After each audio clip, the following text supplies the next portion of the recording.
here, but it's working here. There. I'm looking at me now. Hello, everyone. What it do? If you've been with us since the top of the day, you might recognize my voice, Gabby Durden here, and I'm back to hang out with Free. It is our first time on camera, but you are covering round 3. You just went over all of the chapter 2 spoilers. Yes, those are very exciting. How's that been for you doing all that? No, overall, this event has been everything I've dreamed about, like just being here in person in live events. Typically, for people that know me a little bit, I do mostly online. So just being in a room packed full of Lorcana Lumineers is just a very exciting moment. And also, I get to commentate for the first time with you, so that's really, really exciting. See, I'm excited too. My first time commentating with you. We gon' get into our round number 4. So I think an important stake setter for this round is this is where we're starting to hit that elimination territory, where if you're already down a few rounds, then you might just be dipping after this. Yeah, so definitely the key target is X1. So basically consider this 8-round tournament as a double elimination tournament. You can lose once, but probably not twice if you want to make it to day 2 of competition. And that's going to play into the minds of these players. They need to make sure that fatigue doesn't start setting in. They need to make sure that because of their deck configurations, the consistency is there, that they can get through all 8 rounds without dropping a single game due to, maybe their own errors. And they want to make sure that they limit those and at the same time try to play through everything that their deck gives them and as well as everything that their opponents can do. And we're going to see if these two players can do that because it looks like we have a mirror match playing out here. Yes, indeed. Some Amber Steel with Robert and Jack. I am curious as to what variations they have brought to the table because I don't know about you, but I feel like Amber Steel, and we were talking about this a bit in round number 2 when we saw an Amber Steel variant, does have very distinct paths that you can go down with that in combination. Yeah, so a key note to what you're mentioning right now is the different type of shifting targets that you go into. Some people subscribe to maybe the Jack package with the 1-drop going into the 5-drop. Here, actually, we do get to see it's Amber Steel, and the color that the other player is playing is Sapphire. It's actually not a mirror match, as it turns out. So we do get to see different, especially 3 drops in this matchup. So on one side, we get to see the Singing Arrow, but on the other one, the Ramping Mickey. And this Mickey is one of my favorite cards in the game, so very excited to see this sort of. So what Robert is trying to do is actually gain control of the board while at the same time getting card advantage with his Amber cards. So we'll get to see if he can do that. And indeed. I'm actually seeing if I can find Robert's deck here because I feel like when we see a combination that isn't as common, we might as well. What tools they have available to them. And here. From what we see here, we do get to see the Hades, which is a card that people have been playing in much larger numbers than before. Hades, the 4-drop 3-2 that lets you buy back a card from the discard pile. A lot better in this floor of players that have so many control decks. And we do get to see you have Forgotten Me inked and playing a Maleficent. So this Maleficent, also one of my favorite cards in the game, as it does have 3 questing power. 3 questing power, as we've seen before, one of the key metrics for cards in set 1. So it does feel like in the early stages, people were still trying to figure out if they wanted to use these vanilla bodies, and then it became very clear that 3 lore points is such an important breaking point when it comes to actually questing and really putting pressure on your opponent. And the point of this is basically saying, like, you only have to tap this card once in order to gain 3 lore, and even if it gets removed on the way back, you still got a massive amount of value, whereas something with only 1 questing or 2 questing power does not. So that's why those vanillas are so powerful. And let's see here, we do get to see the Ariel, a Prince Eric resolved Hades, and then with the girl I can see the last card, but overall decent amount of control on the board from the side of Jack, and we're going to get to see if Robert gets to use, like we were mentioning before, this Maleficent to its full value, and when does he actually get to quest with it. And we see a 5-drop card here, and we see another Maleficent actually. Doubling up and the let it go. Yes, so instead of using it for the 3 questing power on this turn, what he's going to do is put it sideways, rely on its body being good enough to make it survive the turn cycle, and use let it go instead to sing away one of the threats from the other side. So Jack now has to choose how he wants to deal with this Maleficent body on the way back, and Mickey getting a little bit of value before ending the turn. So Oh, what a nice way to use that big body of Maleficent. Because often when you are turning to a character to sing a song, just like you said, you make them vulnerable. Yeah. And in Ariel, for instance, while 3 is somewhat of a breaking point in the early game, later on you can still kind of either smash or bring something to take her away. Obviously, doesn't matter if she's exerted for the smash, but you know what I mean. It's not the biggest threat of a body, but Maleficent with a bit more of that sticky power, especially with 2. And I'm curious your thoughts on Sapphire in general. Dan and I were talking about the lack of presence of this ink compared to others, and that it has excellent ramp, but maybe some difficulty identifying what those heavy hitters are, and people are experimenting rather, trying to figure out how it pairs best with other inks. What are your thoughts on the way that people can incorporate Sapphire? Yeah, so the best answer to your question is, and it piggybacks off what you mentioned before with the 3 questing power and having a lot of vanillas in the Sapphire color. The reason why Sapphire is so underrepresented is because people are not exploring deeply enough into these 3 questing power vanillas, something like the 6-drop Mufasa that exists in this color combination as well, this Maleficent that's being prevalent in this tournament so far. It may not be the most exciting cards because they don't have a lot of text box when it comes to what they do, but they just have so much questing power that you win during the course of the mid-game. So I think that there's a lot to be explored with just stat sticks with a lot of questing power, and I think that that's where those bombs, come into effect. And obviously, like we mentioned before with the ramping Mickey, just being able to go from your early game to your late game is very powerful. So I do want to see Sapphire be more prevalent in the format moving forward, but this is one way to do that with these Maleficents. That means Robert has an inkwell of 5 right now, but Jack is still keeping pace, 7 in the inkwell available in totality.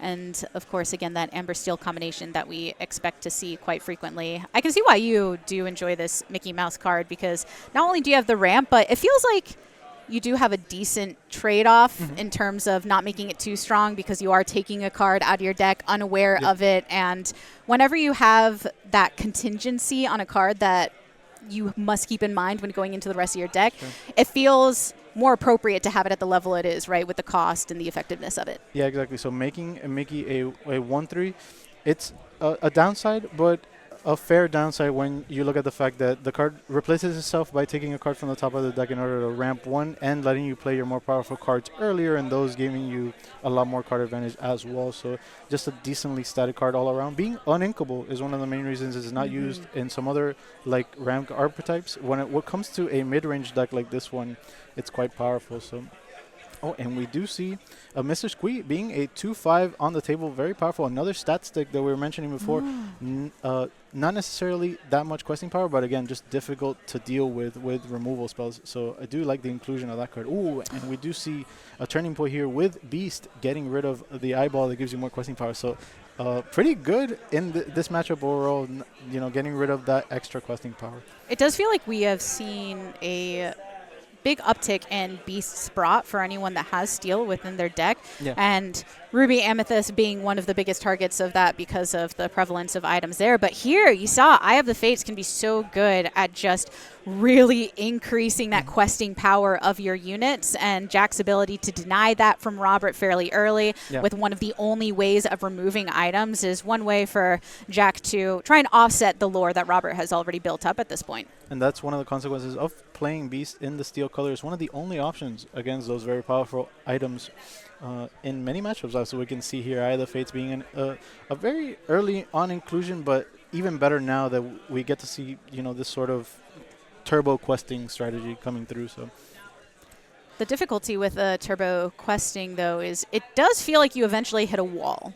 Yes, you might run out of card advantage, especially if you don't see something like a Surfing Stitch or a Rapunzel. We haven't seen either of those cards be effective right now, but we do see that from the side of Jack, actually, being able to utilize this Cerberus, having 3 damage on it to draw 3 cards, and Jack is certainly not hurting from the card advantage perspective, but can he actually deal with the fact that he's only at 5 against the 10 lore from the other side of the table? It does seem like he is gaining a lot more board advantage, but can he close out the game before, again, Robert is able to? So yeah, that's what I'm curious to look at Jack's deck as well. Having some difficulty finding it here, though. Gosh darn it. I do want to see Robert sort of turn the corner with something like a 7-drop Hades, an incredibly powerful card that can deal with this beast while at the same time developing 2 more questing power. So that'd be one of the best plays for him. Otherwise, he can play another 3 questing power like another Maleficent or something of that nature. Or maybe another card into Surfing Stitch. We haven't seen him do that yet. So a lot of options that Robert could have. But right now, just Jack putting a lot of pressure on the table. And that's a consequence of no Be Prepared anywhere in this matchup. So he can go as wide as he wants without any sort of punish. And those are great mentions. The Surfer Stitch as well as Hades, because when you have both Hades and Let It Go within your deck, that's a lot of utility.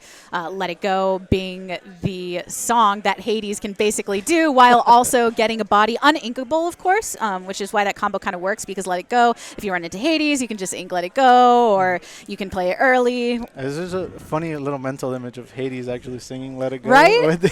But instead of ice it being flames, it's kind of quite thematic in that way. I can't help but whenever there's pairings like that, Hades and Let It Go, think of the character doing the song. Yeah.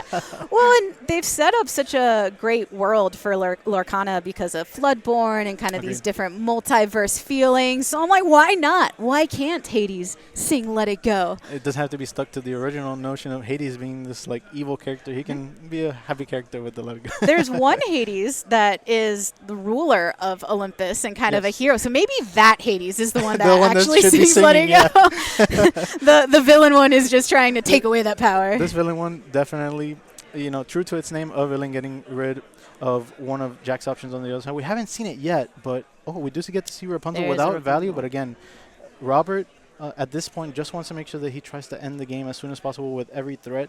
Being at 10, I don't see that with the resources that he has in play right now. But again, he could top deck one of these very powerful Surfing Stitches or Hades to get him through the finish line. And on the other side, Jack is actually taking complete control of the board. And again, he's drawing 3 cards with this very powerful Rapunzel. That board has just been getting wider and wider. You see that when Robert has to do things like play that Rapunzel without value, decides, let's just Yeah, and we do get to see here. a concession here. And this concession, like we were mentioning in round 3, conceding early on might look detrimental at first, but just giving yourself as much time to play out the match, play out game 2 and play out game 3. So Robert there just saw the writing on the wall and decided, okay, I'm going to give myself a better chance in the following game. And it's just a consequence of getting these players have a very good record moving into round 4. They understand how the matchup goes. They understand when the game is over, and very astute play from the side of Robert to just move on to game 2. Yep, 1-0 currently on the scoreboard in this best of 3.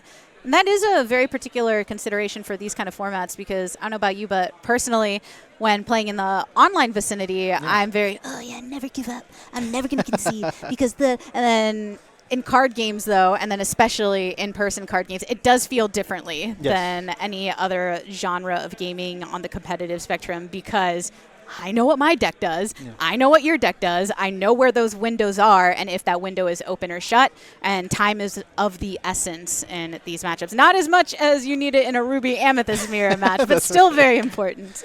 Yeah, and it's a consequence of, like you said, in real-life events, only 50 minutes on the clock in order to be 35 minutes in this one, because it's only a best of 1. It's best of 2s, yeah. Best of 3. There we go. Win 2 games is what I meant to say.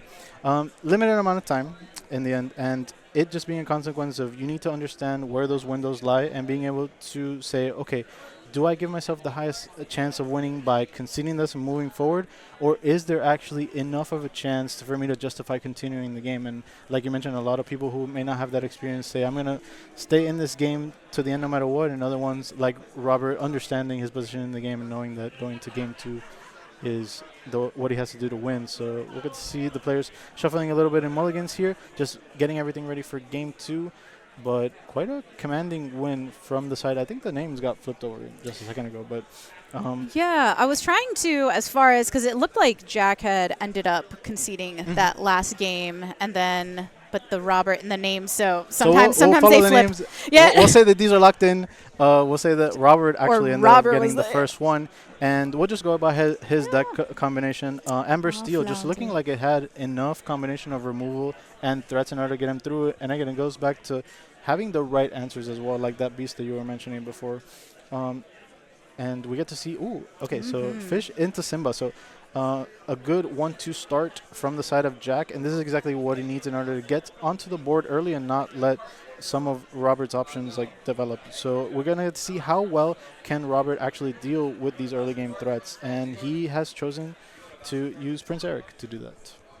Prince Eric, one of those steel cards that with that challenging ability can be useful in at least trying to even out and trade one character for one character, as long as you make sure to do so on your turn.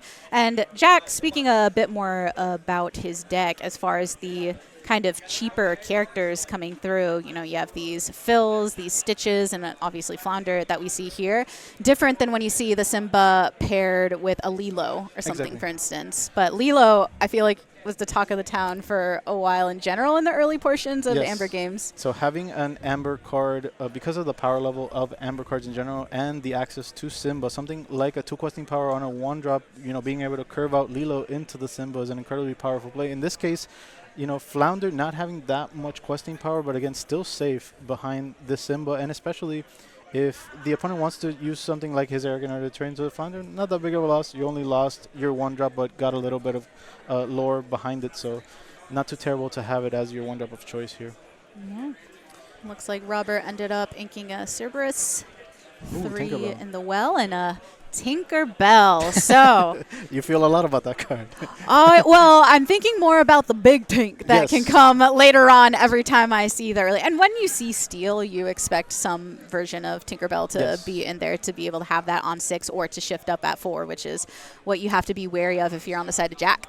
So that is actually the biggest power for the 3-drop Tinkerbell, is being able to turn into the 6-drop Tinkerbell for as low as 4 cost. So that is something that Jack is going to have to be aware of over the course of the next few turns, even as early as next turn. And something like a Tinkerbell shifting here would actually deal with the entire board on the other side quite effectively. So let's see if Robert actually has that card, and it'll be an incredible inflection point in the game here. And it might even solidify his 2-0 victory. So we make sure, so he's actually inking Rapunzel, and this might actually indicate that shifting play like we mentioned before. There you go. So big Tink coming through. Tinkerbell enjoyer on my side over here.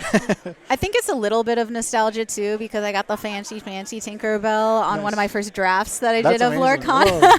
Not the super duper, but you know, I was like, oh my gosh, look, I went to a draft today. And I was running Amethyst Steel at the time, so I was actually running Tinkerbell. So I was like, oh, I got the pretty one. You get double excited for pulling in and for the fact that you actually I needed another one at the time. Yeah, it was the double whammy. So I think you get a little attached to. Do you have any nostalgia cards, even in Lorcana, as new as it is? But are there any that kind of jumped out to you when you first started playing, and you think that this resonates with me? So definitely, I very much enjoyed the Elsa. 8-drop Elsa is one of my favorites.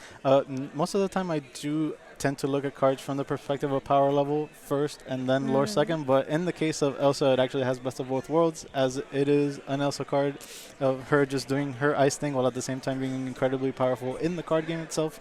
So a great card all around, and that's one of my picks. Yeah, great card indeed. We're getting a break from Elsa during this matchup, though. No Amethyst present. So another card that's incredibly powerful as well, especially in these Amber strategies, is this Aerial, being able to not only search for your different songs, but as well as playing the Steel songs, which are normally a little bit clunky as a 5 cost, but being able to cast them for free is really powerful for this Aerial. So one of the main reasons to be in this color combination all around.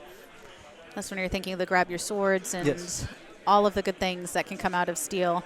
Because that is when you're talking about removal in Lorcana, there are different variants, obviously, right? Very familiar for card game players. You look at Ruby and it's, here's this hard removal. But a lot of tick damage for anything from Steel, whether it's Tinkerbell getting those pings, if you're running Hans and are able to ping things off. So if you plan on facing some aggressive variants or these lower willpower characters, it can be an advantage for sure. And I think that's what Robert is thinking when you're looking at some of the characters that Jack has been throwing down. Now getting to the bigger bodies with that 7-cost Hades. Yes, so he did not have it in Game 1, but now he gets to do it in Game 2 in a very pivotal moment where he gets to solidify his control over the game while at the same time questing a little bit in order to really get a little bit of ahead. Now he's at 5 to his opponent's 0, and I do want to see how explosive Robert's turn can be. Again, with this aerial that can sing a 5-drop song, can he wrestle back control of the board while at the same time developing some sort of a threat? And how slow can he actually take this turn? We do get to see in his hand. Oh, okay. This is going to be Tink into Prince Eric. Not the most explosive turn, but he is, setting up his cards in order to trade into potentially this Hades on the way back. So. And trying to get a peek of what's in hand. Oh, and there is Grab Your Swords being able to be sung with this area, like we mentioned before, being able to develop 2 threats and at the same time playing Grab Your Swords in what is very timely because it gets to deal with this Phil that has a lot of power with its support ability and at the same time chip damaging, like you were mentioning before the other 2 cards in play. And very emphatic use of the second Hades as well. It is kind of that double up on the value that you get, as you're saying. Not only do you get the removal by singing the song with Grab Your Sword, but by getting those, even though they're smaller bodies, down, you're posing somewhat of a threat, forcing the Hades to go ahead and push that back into your hand, which also just messes with your curve a bit, messes with your resource allocation. And it's very important to note that the second Hades actually targeted not the aerial, which can sing songs like A Whole New World, which would be quite good in this scenario. He actually opted to get rid of the Tinkerbell, and that's a nod again to the possibility of a second larger Tinkerbell. Just getting rid of that sort of rush mechanic where if you shift into a card that's already been in play, you can actually attack with it on the same turn. So very astute play there. And again, those smaller creatures trading up with the Hades and then playing Captain Hook. Captain Hook has not the greatest bomb, play. right? Yeah. Only a 1-drop for right now, so we're gonna have to see if he top decks a few more cards, maybe to draw cards, but he can't top deck something like a Rapunzel. He's gonna need A Whole New World, I think. That's why I couldn't quite find Robert's deck list earlier. Oh, but maybe since the name switches, let me see.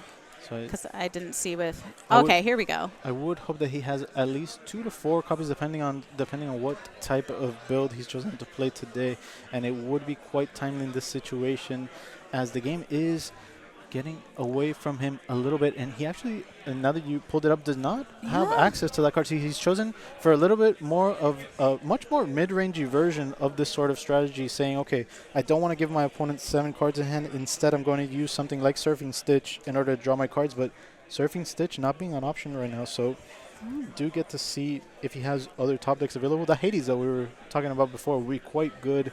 Hades into maybe buying back that aerial card. Trying to find another Grab Your Swords, but he is falling so far behind already. Jack being at 13 lore from what it looks like, so he does have to find one of those big top decks at this exact moment. Jack doesn't have cards in hand at all, so this would be the perfect time to find one of those haymaker cards, and at the same time Server is dealing with the board quite well, and we do get to see a 2 questing power card in Beast, so not too terrible.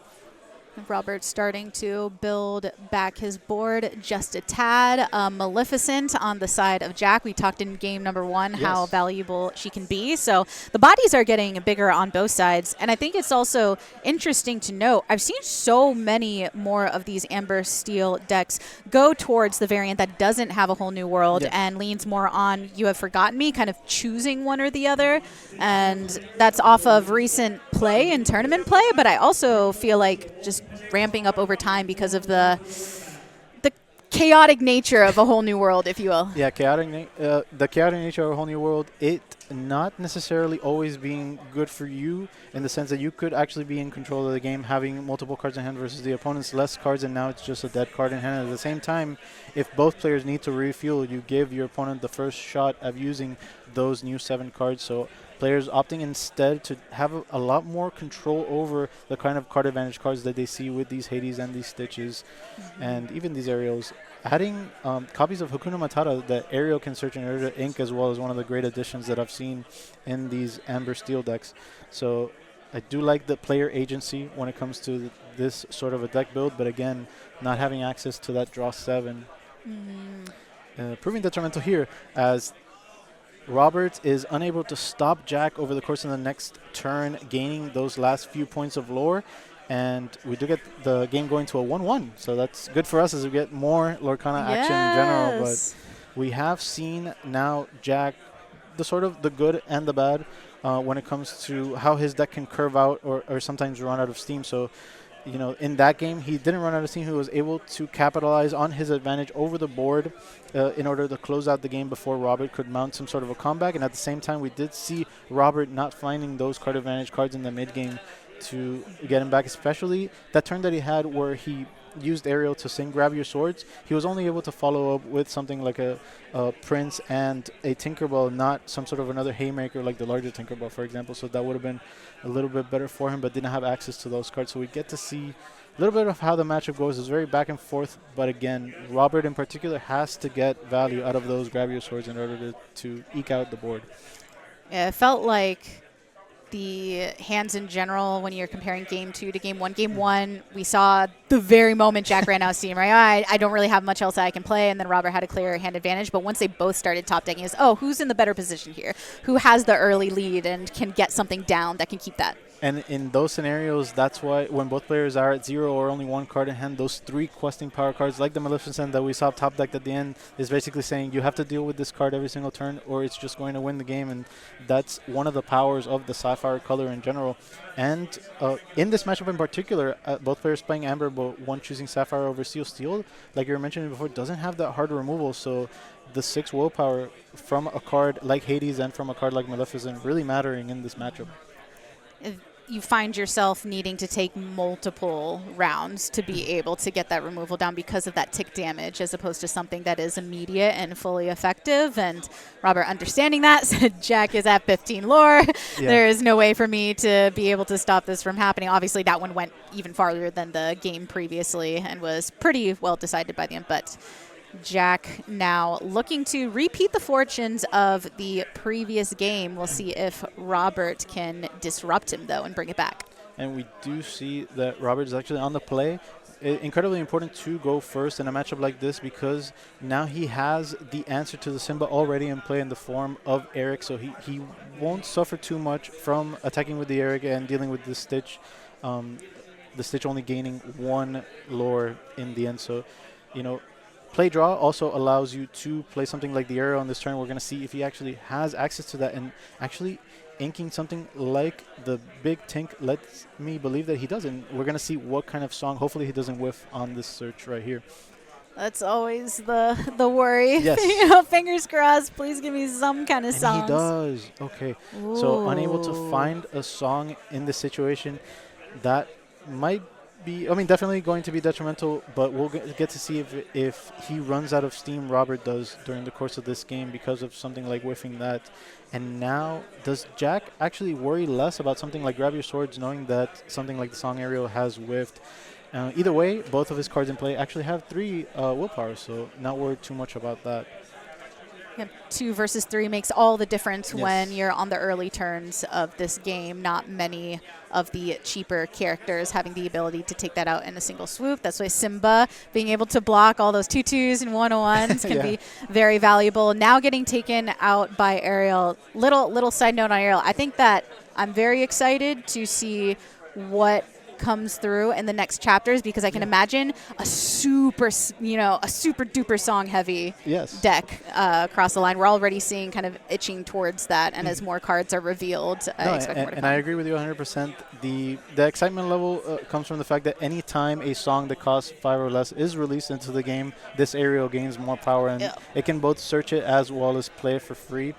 So this aerial just really good in terms of like the deck construction, but also for the future of the game as well. So, and we could get an aerial that shifts onto it as well. Yes. So it could do something like sing and then shift into a gigantic aerial. So I do want to see that in the future as well.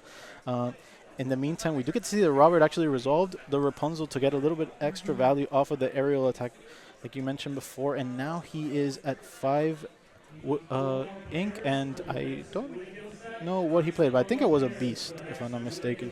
1 turn away from the critical big Tinkerbell, and I want to see how Jack responds here, because Jack, again, being on the draw, not as ahead as he was in game 2. He does have a pretty respectable board, but I do want to see something like the Maleficent that we've seen before come down in this turn. At this point, if you're looking at Jack, you're hoping for either a significant lore advantage or a big progression in your inkwell. And right now, the fact that it's almost even on both fronts, even the board itself in terms of number of characters, that's where you get a little dicey feeling if you're in the spot of Jack. You definitely do feel like, other than the Hades, the 7-drop Hades that we saw before from Sapphire, the steel color has a little bit more late game power with something like those tinks, and just being able to grab your swords, deal with a wider board. So the wider the boards get, the more value that something like grab your swords gets. So definitely Jack wants to find some sort of commanding lead, and he decides that this is the moment that he wants to go sideways with all his cards, going to 5 lore, and we're going to have to see how Robert actually deals with this powerful board from the other side. And it was actually a Cerberus that was played onto the table. That Cerberus trading with Rapunzel quite well. It does make sense to go ahead and just start questing if you're Jack, because if you are worried about that grab your sword, there's nothing you can really do to prevent when it comes out. And the last thing you want is, I sat on my characters and did nothing with them because I was trying to protect them. Jack, smart player, obviously, here competing in this tournament, knows to attempt to get as much value as possible and assume that Robert has a grab your sword at the ready with that aerial as well, and having already seen it in action. But some damage has been dealt over to characters for Robert, and Jack is trying to make his way back. Not quite limited in hand just yet, but something to consider later.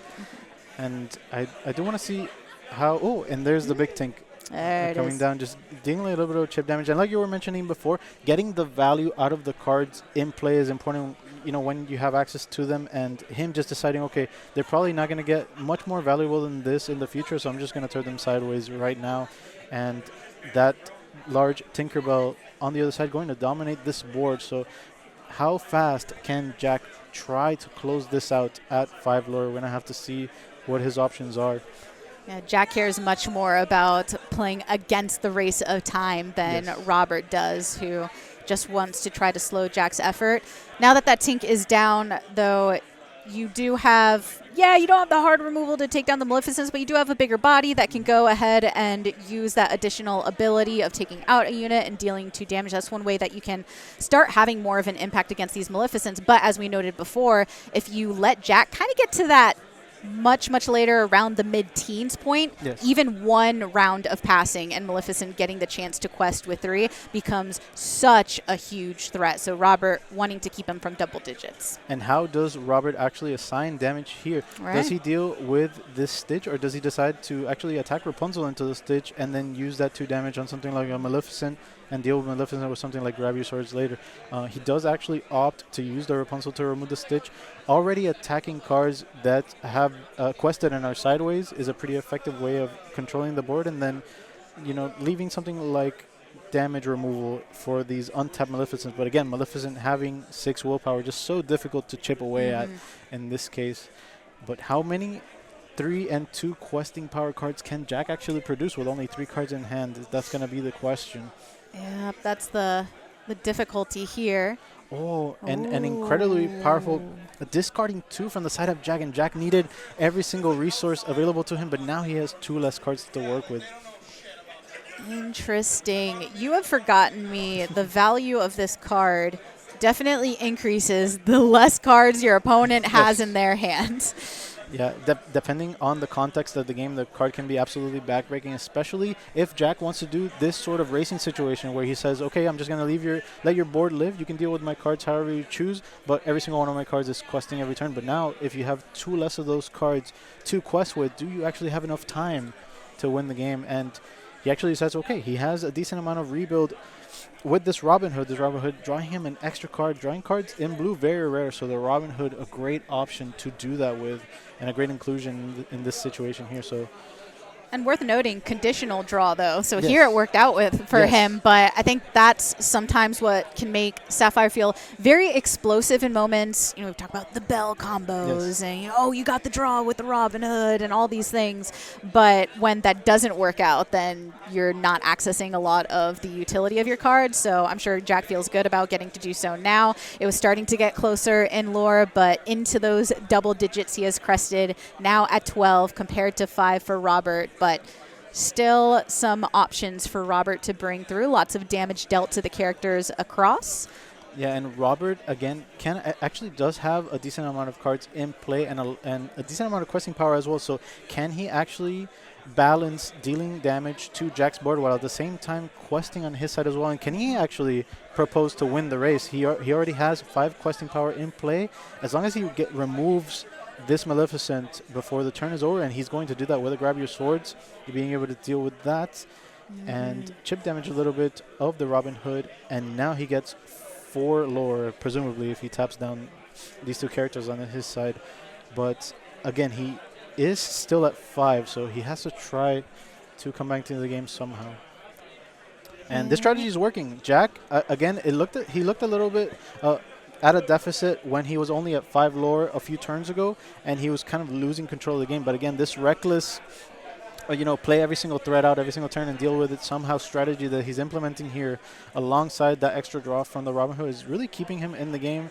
And as long as Robert doesn't cobble together a way to win in one turn, then I think Jack might have just enough time to get there. But we're going to have to see what Jack has left after that You Have Forgotten. Yeah, I think having that draw in that moment did do a decent amount to offset the play of Robert there. But still, even with that considered, you're starting to see the hand get thinner and thinner. And Robert, I feel as he pushes up his sleeves, doesn't seem to be too worried just yet. Because for Jack also, when you're looking at the threats that Robert's bringing through, and I like thinking from this angle of removal. And yeah, you have the semi-removal, Hades coming through or Let It Go. But when you're kind of comparing removal on both sides, I feel like he's focused on how many Grab Your Swords have been brought out. How many times has Robert already made his play to clear my board? Can I start building it up again?